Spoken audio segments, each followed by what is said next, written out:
जय श्री राम। तो आज हम आए हैं एक सेंसिटिव टॉपिक पे चर्चा करने के लिए। हाँ, क्या है वो और सर? टॉपिक ये है कि कर्नाटक में एक लड़की का मर्डर होता है, उसका नाम नेहा है। और मर्डर करने वाला एक विशेष समुदाय यानी कि फयाज नाम होता है उसका। लेकिन इस मर्डर के बावजूद भी जो नेता होते हैं, कांग्रेस के पार्षद होता है उसके पिता, तो वो जो है उस मर्डर का नाम नहीं लेता।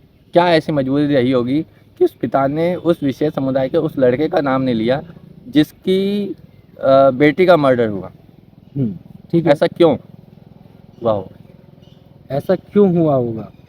तो ये तो उस पिता से पूछना चाहिए कि इतनी प्यार मोहब्बत बरसाने वाली कौम अगर ऐसे हालातों पे मजबूर कर रही है कि एक बाप न खुल के नाम भी नहीं ले सकता उस अत्याचारी का जिसने उसकी लड़की के साथ दुष्कर्म किया।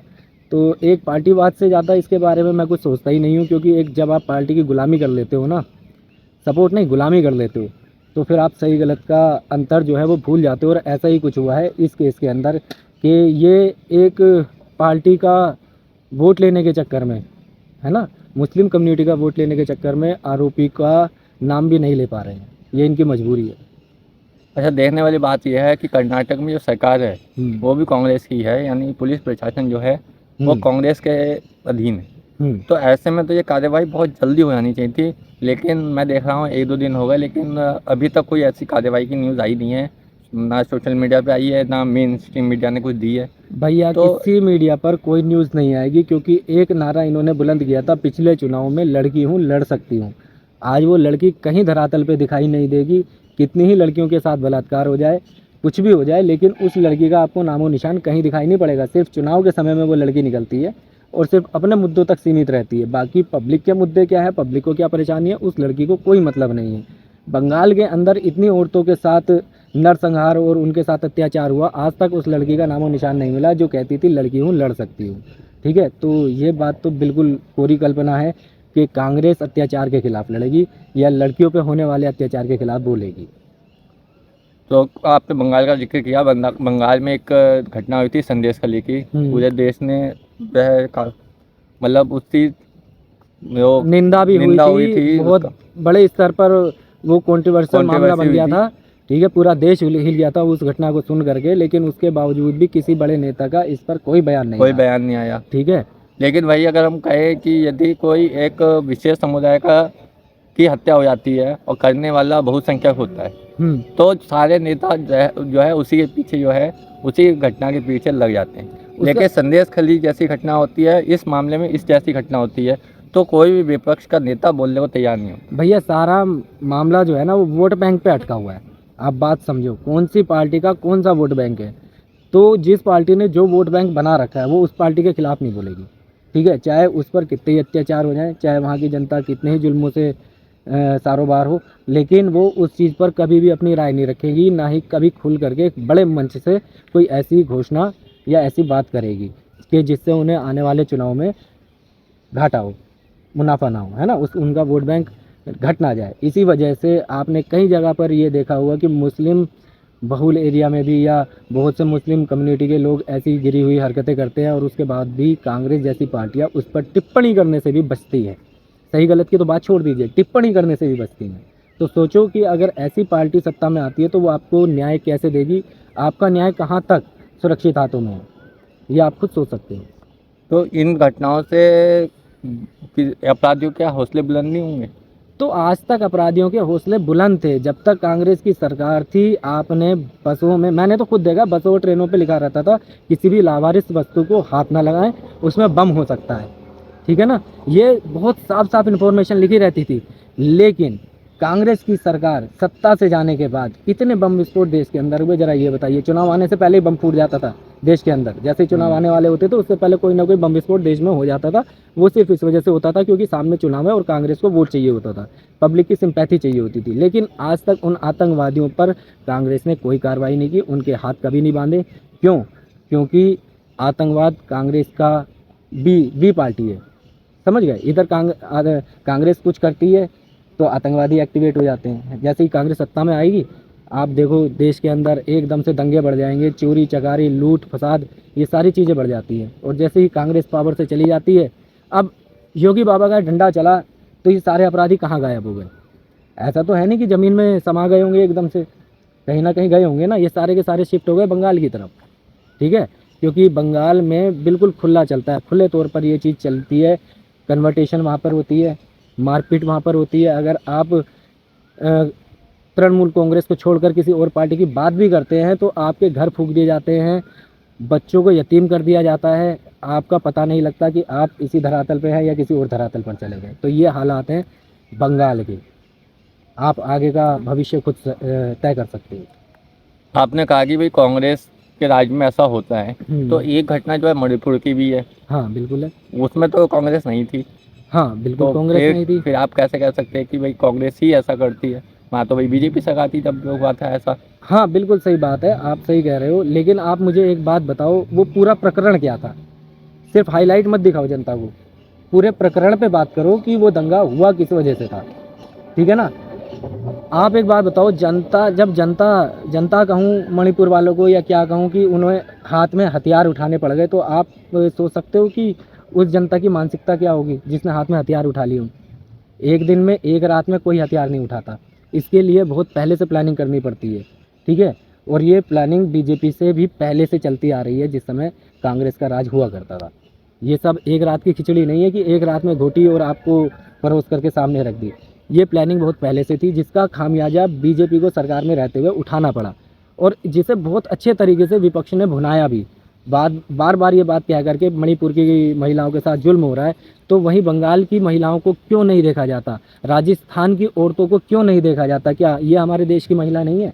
सिर्फ मणिपुर की महिला हमारे देश की महिला है? क्या वहाँ पर अत्याचार होगा तो ही सिर्फ महिलाओं पर अत्याचार हो रहा है? राजस्थान और बंगाल की महिलाएं कहाँ जाएंगी भाई? उनके अत्याचार पर कौन बोलेगा? उस पर भी तो अपनी बात रखो, उस पर भी तो टीका टिप्पणी करो। या सिर्फ मणिपुर दिखाई देता है, बाकी जगह आंखों में बाबा सिर फूट जाती है क्या? सच को देखने की हिम्मत रखो, सच को बोलने की हिम्मत रखो, सच को सुनने की हिम्मत रखो। और अगर ये नहीं कर सकते तो जाओ कोई पार्टी ज्वाइन कर लो, उनके टट्टे चाटो। जहाँ जो है मणिपुर से बंगाल में आते हैं, बंगाल में आपने नाम लिया तृणमूल कांग्रेस का। हाँ बिल्कुल। ठीक, बंगाल में आज ऐसी स्थिति है कि रामनवमी पे अगर जुलूस निकलता है तो वहाँ पे पत्थर जल जाते हैं। ये बंगाल, ये स्थिति है। क्या बंगाल में जो सुरक्षा व्यवस्था है, देखो अगर हम कहें, अगर पुलिस को यह अधिकार होता है ना कि अगर उसको हमारे घर का यूज़ करना है वो कर लेगी, आप पे ऐसी धारा लगा देगी कि आपको अपना घर देना पड़ेगा। तो सुरक्षा के मद्देनज़र आजकल देखो सब कैमरे वगैरह हैं, कैमरे सहित आप जो है छत पे कर सकते हो। लेकिन ममता दीदी क्या कहती हैं? ममता दीदी कहती हैं कि भी सुरक्षा के कारणों की वजह से हम नहीं कर रहे। सुरक्षा के कारण तो ऐसा क्यों? आप मैं एक छोटी सी बात समझना चाहता हूँ। किसी भी राज्य के अंदर पुलिस जो काम करती है, वो वहाँ पर जो पार्टी बैठी हुई होती है ना, जो उस समय उसमें होती है, सत्ता में होती है, उसके अधीन होकर के काम करती है, ठीक है। पुलिस के पास पावर तो बहुत है, लेकिन वो बंधी हुई है, ठीक है। ओपन हैंडेड नहीं है कि पुलिस अपनी मर्जी से कोई कार्रवाई कर सके। जब तक उसे ऊपर से ऑर्डर नहीं आएंगे तब तक वो नीचे धरातल पर कोई कार्रवाई नहीं करती। अब बंगाल की आप बात करते हैं कि बंगाल में पुलिस है, लेकिन वो पुलिस सत्ताधारियों के विरुद्ध काम कर सकती है? आप ये बताइए, नहीं कर सकती ना। और दूसरा, आप ये कह रहे हैं कि रामनवमी पर बंगाल में पत्थर चले, ये चले, वो चले। तो भाई ये पहला केस नहीं है, पहली बार ऐसा नहीं हो रहा कि रामनवमी पर हमारे देश के किसी क्षेत्र में, किसी राज्य में पत्थर चले हों, दंगा हुआ हो, ठीक है। हर साल रामनवमी पर जब भी शोभा यात्रा निकलती है, जब भी हमारे हिंदुओं के सनातन के जुलूस निकलते हैं, तभी किसी न किसी क्षेत्र में आपको ये आधिकारिक घटना सुनने को मिल जाएगी। कहीं पर दंगा हुआ है, कहीं पर पत्थरबाजी हुई है, शांति प्रिय बहुल कौम ने जो है वहाँ पर कुछ शांति के पटाखे छोड़ दिए हैं। तो ये आपको क्यों सुनने को मिलता है, वो भी खासकर रामनवमी पर? आपसे बंगाल की बात कर रहे हैं, मैं तो पूरे देश की बात कर रहा हूँ। ये है सेक्युलरिज्म का जो चोला हमारे देश ने ओढ़ रखा है ना, उसका खामियाजा। ये खामियाजा कैसे है कि कल तक आप उनकी ईद में शामिल हो रहे थे, उनके यहाँ सेवैया खाने जा रहे थे, ठीक है भाई, उनका त्यौहार है, आप भी उनकी खुशी में शामिल होना चाह रहे हो, चलो समझ में आती है, ये हो गया सेक्युलर भाईचारा। लेकिन दूसरी तरफ से ये सेक्युलरिज्म क्यों दिखाई नहीं पड़ता कि हमारी शोभा यात्रा हो रही है और मुस्लिम कम्युनिटी ये कहे कि चलो हम भी शोभा यात्रा में शामिल होते हैं, क्यों उन पर पत्थर बरसते हैं? ये बताओ। ये सिर्फ भाईचारे की देन है, जिसे इस देश में भाईचारे के नाम पर बहुत अच्छे तरीके से राजनीतिक पार्टियाँ भुनाती हैं। सच्चाई वो देखने देना चाहती नहीं है, क्योंकि जनता ने अगर सच्चाई देख ली तो वो फिर अपना अच्छा बुरा दोनों तरफ से सोचना शुरू कर देगी, जो कभी भी राजनीतिक पार्टी नहीं चाहती। वो चाहती हैं भक्त को अंधभक्त बनाना, चाहे वो कोई सी भी पार्टी हो, वो यही चाहती है। वो नहीं चाहती कि हमारा जो फॉलोवर है वो सही गलत में फ़र्क करना भी सीखे। और यही सब यहाँ पर हो रहा है। ये जितनी पत्थरबाजियाँ जो हो रही हैं, ये सिर्फ इसी वजह से हो रही है, जो भाईचारा का जो जहर घोला जा रहा है ना, कि हिंदू मुस्लिम भाई भाई, हिंदू मुस्लिम भाई भाई। एक तरफ हम गाय की पूजा करते हैं, उधर वो काट के खा जाते हैं। एक तरफ हम 9 साल की लड़की में माँ दुर्गा का रूप देखते हैं, देवी का रूप देखते हैं, और एक तरफ 9 साल की बच्ची से निकाह पढ़ा लिए जाते हैं। ठीक है, एक तरफ आप कहते हो कि हिंदू मुस्लिम भाई भाई, और एक तरफ मुस्लिम कम्युनिटी के अंदर लिखा है कि हिंदू, वो मुस्लिम कम्युनिटी में तो भाई बहन का कोई कॉन्सेप्ट ही नहीं है। तो ये कौन सा भाईचारा देश की रगों में ये घोला जा रहा है, जो ये जड़ों को खोखला कर रहा है। तो आप अपनी जड़ें खोखले करवाते रहिए, आप उनकी सेवैयाँ खाते रहिए और अपनी रामनवमी पर पत्थर चलवाते रहिए। तो ये तो आने वाला भविष्य है, इसे जितनी जल्दी देख लोगे, समझ लोगे, उतनी जल्दी हिंदुओं की आंखें खुल जाएंगी और अपना सही गलत देखना सीख जाएगा। उसे किसी पार्टी के अधीन होने की ज़रूरत ही नहीं पड़ेगी। फिर चाहे बात बंगाल की हो, चाहे बिहार की हो, चाहे राजस्थान की हो, चाहे हमारे उत्तर प्रदेश या फिर उत्तराखंड की हो। देखो आप जो इतनी घटनाएं होनी, चाहे बंगाल कर्नाटक की अभी हाल ही में हुई घटना हुई, संदेश खाली की घटना हो, या जो बदायूं में हुई थी 2 बच्चों के साथ जो है मार दिया था उसकी घटना हो, या कन्हैया कुमार की हो, इन सभी घटनाओं का बहुसंख्यक समाज, जिसे हम हिंदू समाज कहते हैं, उन पर क्या असर पड़ता है? भाई देखो, मैं फिर एक बात कहना चाहूँगा लाडलो, एक बात समझ के चलना। हो सकता है आपकी नाराज़गी पृथ्वीराज चौहान से हो, लेकिन इसका ये कतई मतलब नहीं निकलता कि उसका विकल्प आप मोहम्मद गोरी को चुनें। हो सकता है कि सरकार के अंदर कुछ कमियां हों, कहीं जगह पर वो आपकी रक्षा करने में असक्षम भी हुई हो, या किसी वजह से ऐसी वारदातें हुई हों।